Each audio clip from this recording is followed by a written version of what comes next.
Action! Minasan, konnichiwa, Kokou desu. Buat teman-teman yang nonton video ini, silahkan nonton video ini sampai habis ya. Karena di sini gue akan menjelaskan yaitu tentang ujian building cleaning di tahun ketiga atau ujian Sankyu ya untuk pemagang atau Jisuzei. Karena ada hal-hal atau poin-poin penting yang perlu gue jelaskan ya. Karena di video contoh untuk ujian building cleaning itu nggak begitu jelas ya. Dan mungkin kondisinya juga akan sangat berbeda ya ketika teman-teman ujian. Jadi hal ini sangat penting ya, karena dari berdasarkan pengalaman yang sudah-sudah banyak orang yang bisa dibilang cukup kurang berhasil ya, atau banyaknya gagal ya di bidang ujian tahun ketiga di bidang building cleaning ini. Nah, jadi ada poin-poin penting yang perlu gue sampaikan agar teman-teman nanti ketika ujian itu bisa ujiannya lancar ya. Karena ini memang sangat tidak bisa terlihat dengan jelas ketika teman-teman hanya bermodalkan melihat video. Jadi memang harus ada seseorang yang menjelaskan tentang detail-detail atau poin-poin penting yang harus dilakukan ketika ujian. Nah, sekarang gue langsung aja ya ke videonya. Jadi kita akan lihat bersama-sama sambil gue menjelaskan apa saja poin-poin penting yang perlu gue jelaskan di video ini. Nah, di sini ada ujian Sankyu ya untuk Gino Jisuzei. Di sini ada 3 ujian ya. Di sini ada 3 ujian, yaitu pertama di pembersihan lantai menggunakan mesin polisher. Yang kedua itu menggunakan garasu. Yang ketiga itu membersihkan toilet. Nah, yang pertama kita langsung aja lihat itu yang untuk ini membersihkan lantai ya.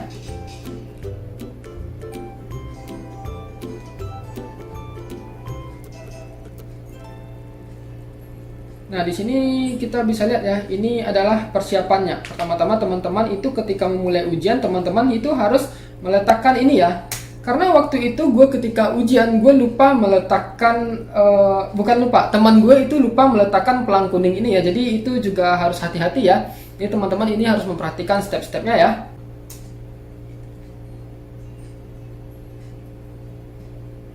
Nah, di sini teman-teman meletakkan obengnya ya sama itu kepalanya, dan ini diturunkan.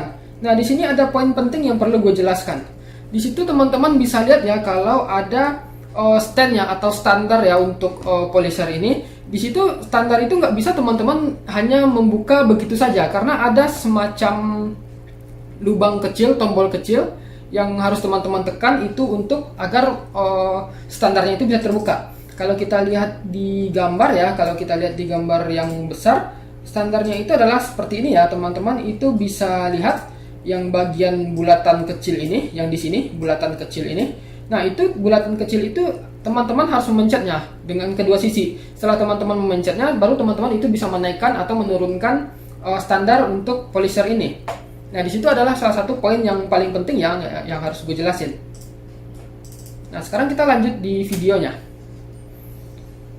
Dan di video ini setelah teman-teman itu mencolokkannya, teman-teman di sini tidak akan begitu kelihatan ya ketika di video ya. Kalau di video itu bisa dilihat dengan jelas.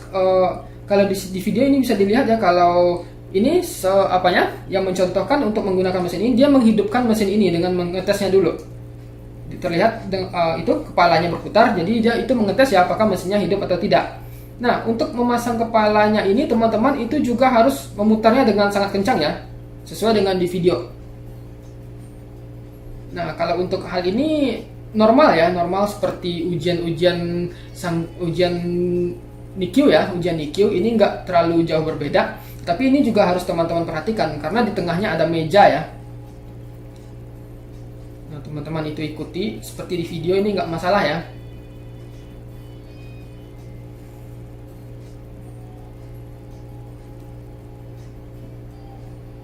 Nah, dan di sini juga itu saat ujian itu juga diberi semacam bubuk gitu ya, bubuk kayu itu ya sebagai sampah. Jadi memang ada sampah ya. Jadi yang teman-teman bersihkan itu juga ada sampahnya, bukan kosong seperti itu aja. Dan nanti itu problemnya sampahnya itu pasti nempel di kaki mejanya. Nah, ini seperti biasa ya, seperti ujian Nikyu pada tahun sebelumnya. Ini normal, nggak ada masalah ya. Kalau untuk penggunaan kanshiki moppu ya.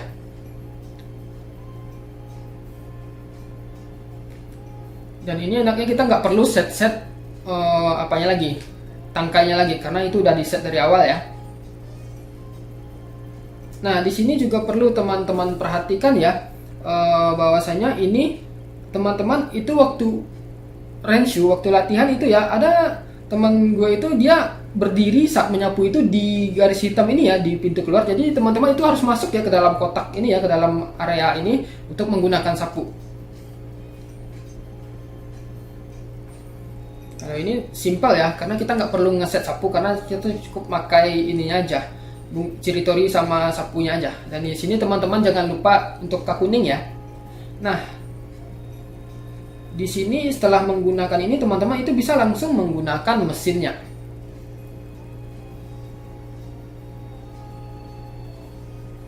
Nah, sebelum menggunakan mesinnya itu teman-teman ambil sekitar 3 atau 4 ya, 4 gulung ya. Di sini juga ada dijelaskan ya, 3-4 gulung di bawah untuk masuk ke dalam supaya nanti talinya itu nggak ketarik-tarik ya. Nah, seperti ini.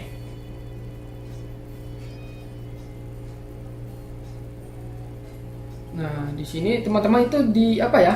Sisinya itu di agak sedikit dimepetin ke ini ya, ke batas gitu ya, jadi supaya kena areanya. Tetapi saat teman-teman menggunakannya sebisa mungkin jangan sampai nabrak ya.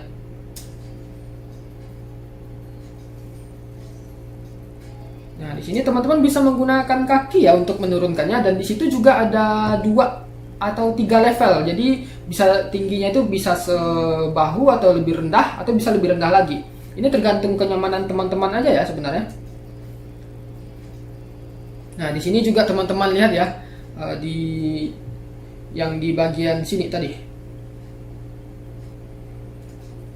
yang setelah dia menurunkan ini, teman-teman bisa lihat ya, dia menaikkan bannya. Itu teman-teman jangan sampai lupa ya, karena di situ juga ada teman gue yang gagal ketika dia itu lupa menaikkan rodanya ya. Ketika dia menaikkan rodanya itu kontrolnya akan jadi susah. Ketika teman-teman itu menaikkan rodanya, teman-teman bisa menaikkan dengan 2 tangan atau 1. Kalau misalnya kesulitan dengan 1 tangan, bisa teman-teman menaikkan dengan kedua tangan ya. Itu nggak masalah ya.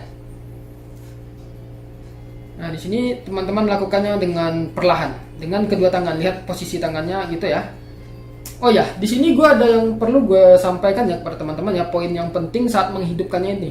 Teman-teman bisa lihat ya, menggunakan mesinnya itu adalah seperti ini ya. Di sini ada semacam brake ya, atau kayak rem sepeda atau rem motor itu. Di sini teman-teman bisa lihat ada ini. Jadi teman-teman itu sambil jalan itu teman-teman itu memegang brake-nya itu ya. Dan brake-nya itu juga nggak cuma seperti itu saja. Saat di brake-nya itu teman-teman bisa lihat seperti ini ya. Nah, di sini ada tombol ya, tombol merah kecil di sini. Tombol merah kecil ini harus teman-teman tekan dulu ya. Ketika teman-teman tekan, dia ditekan pakai telunjuk aja. Nanti setelah teman-teman tekan, baru teman-teman pencet brake-nya. Nah, ketika teman-teman pencet brake-nya itu, baru mesinnya berputar. Dan ketika teman-teman lepas brake-nya itu, mesinnya berhenti berputar ya. Seperti itu. Jadi pertama-tama ini ditekan dulu ya pakai telunjuk ya. Ini sangat penting sekali. Nah, jadi sambil kita menjalankan mesin itu, brake-nya juga kita tekan ya. Dan sebisa mungkin jangan sampai nabrak ke batas-batasnya ini.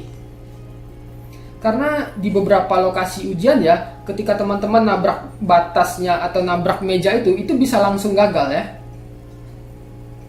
Nah, di sini teman-teman itu juga memperhatikan ya, polisernya jangan sampai nabrak. Terus juga di sini juga dikatakan poinnya itu jangan sampai ini talinya itu keinjak, kegulung, dan ini di sini dibilang ya, di sini kabelnya jangan sampai kegulung ya, keinjak, ditendang juga jangan. Terus jangan ditarik ya, jangan ditarik dengan kuat. Tapi kalau seandainya teman-teman itu keinjak sebenarnya nggak masalah, hanya saja mungkin poin teman-teman itu akan kurang ya. Dan kalau seandainya kabelnya tergulung, itu teman-teman langsung gagal. Nah, di sini teman-teman itu juga harus bisa menggunakannya sebaiknya sebelah tangan ketika teman-teman menarik seperti ini ya.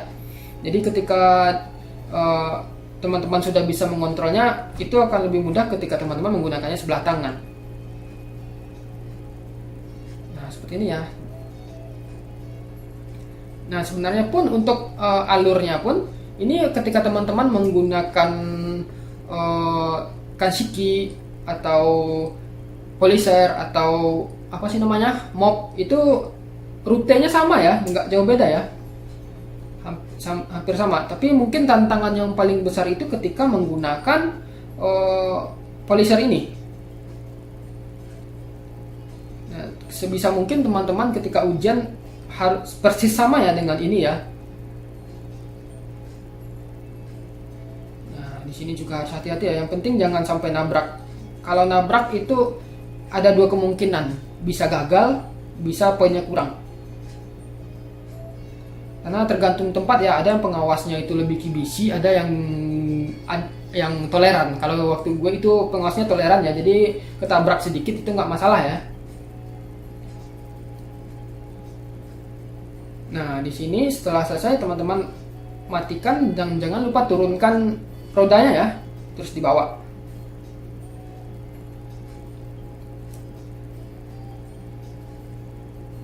Nah, di sini sederhana ya, simple ya. Di sini teman-teman itu cabut dulu karena ini kan masalah keamanan ya. Jadi dicabut dulu arus listriknya. Setelah itu baru teman-teman bisa melakukan aktivitas yang lain. Teman-teman bisa menurunkannya ya. Dan menurunkannya itu jangan lupa dengan menurunkan standarnya ya, karena itu penting. Nah, di sini teman-teman harus menggunakan lap ya untuk ngebawa ini alasnya. Pertama cuma alasnya saja. Setelah itu kita harus menggunakan ini dulu, mop dulu. Kalau untuk menggunakan mop itu hampir sama ya dengan ujian tahun pertama ya. Kalau seandainya teman-teman itu kalau masih ingat tentang ujian tahun pertama, persis sama caranya. Dan poinnya itu masih tetap sama ya. Yang hasil dipel itu jangan diinjak. Karena kalau diinjak itu bukan gagal sih, tapi lebih kurang pada poinnya saja. Karena memang aturannya nggak boleh diinjak. Dan alurnya pun sama.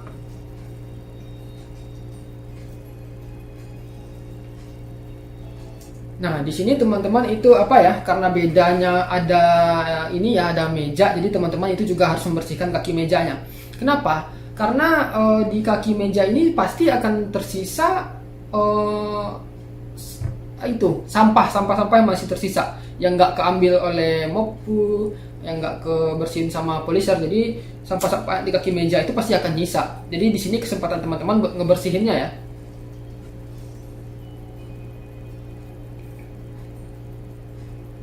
Dan ini polanya sama ya, baik teman-teman ketika menggunakan kashiki mopu atau polisher atau menggunakan mop basah ini. Ini polanya persis sama.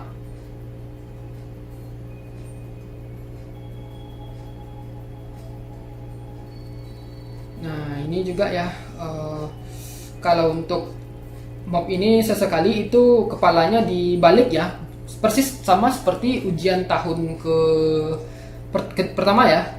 Kalau misalnya rasanya sudah pantas dibalik, itu dibalik seperti ini. Kalau untuk penggunaan mop itu nggak susah ya, karena yang poin yang paling penting itu, yang susah itu pasti penggunaan polisher. Apalagi buat kita yang nggak pernah bekerja dengan menggunakan polisher ini.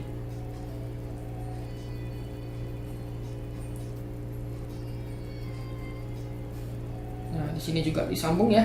Yang penting hasil pelannya itu nggak keinjak ya. Kalau nggak keinjak nggak masalah.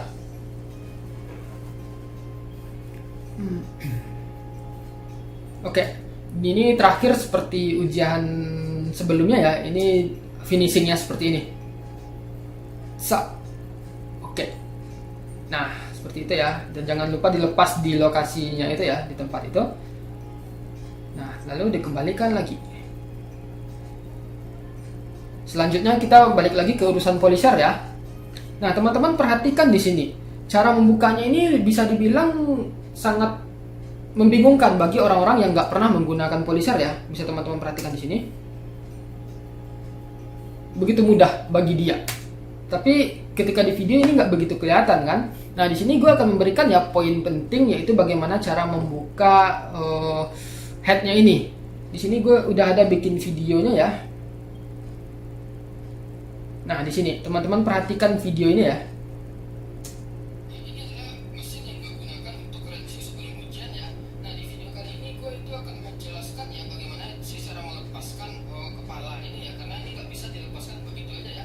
Karena kan kalau di videonya itu nggak begitu jelas ya bagaimana cara melepaskannya. Dan di video itu mencongkel di sekitar sini ya, karena ada lubang di sekitar sini ya. Tapi waktu ujian itu memang lubangnya di tengah ini. Nah, cara mencongkelnya itu adalah seperti ini, karena ini memang benar-benar kadang menjadi kendala ya. Nah, ini adalah obeng, teman-teman bisa lihat ya, di sini ada lubang satu, di sini juga ada. Nah, di sini teman-teman bisa memasukkan ya obengnya. Di sini kalau misalnya teman-teman menggunakan yang besar ya seperti ini, kalau misalnya nggak bisa ya, nggak lepas seperti ini, teman-teman bisa memasukkannya ke lubang yang itu lagi. Seperti ini, teman-teman cukup menggeser seperti ini aja.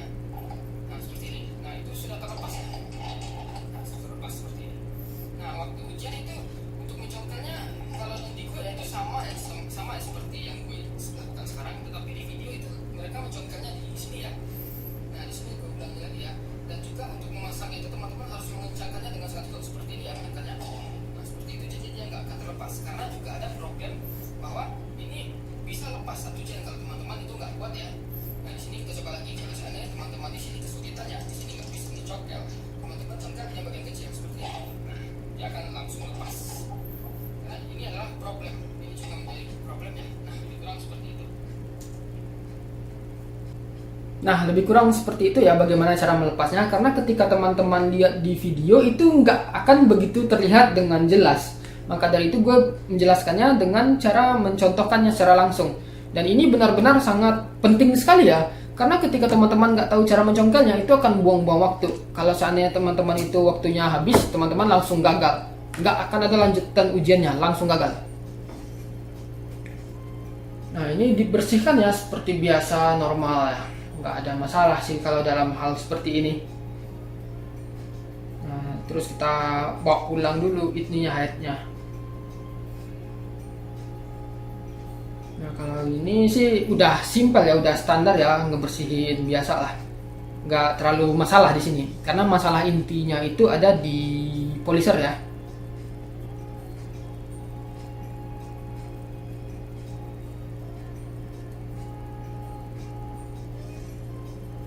Nah, untuk menggulungnya sendiri itu teman-teman juga gimana ya? Agak sedikit hati-hati karena menggulungnya itu ketika teman-teman menggulungnya terlalu cepat itu akan mental ya ujungnya. Nanti teman-teman bisa rasakan sendiri kalau misalnya terlalu cepat itu ujungnya ini nanti bisa mental gitu. Seperti ini. Kalau yang di akhir itu perlahan aja gini. Nah, dan ujungnya itu juga dilap ya. Lalu setelah itu dirapikan lagi seperti semula. Nah, dan terakhir finishingnya itu dengan menggunakan handuk biru ya, ngelap lantainya seperti ini ya. Ini juga simple ya, cuma ngebersihin area setelah kita gunakan saja. Dan waktu itu ketika gue ujian, gue lupa itu ngelap pakai handuk biru. Jadi mungkin poinnya akan sedikit kurang ya. Tentu saja ya karena stepnya kurang ya. Nah, terus juga gue lupa ini ngasih lepas tanda kuningnya. Nah, setelah ini ya owarimashita. Oh ya, informasi ya buat teman-teman ya, ini untuk lebarnya itu 4x4 ya, 4 meter ya. Jadi lumayan luas kalau kita langsung ke lokasinya ya. Atau mungkin buat teman-teman Rensu mungkin perlu di set semirip mungkin dengan lokasi ujiannya. Jadi lebih nanti ketika ujian itu teman-teman bisa ngatur timingnya sama ya. Dan ini ukurannya 4 meter x 4 meter ya.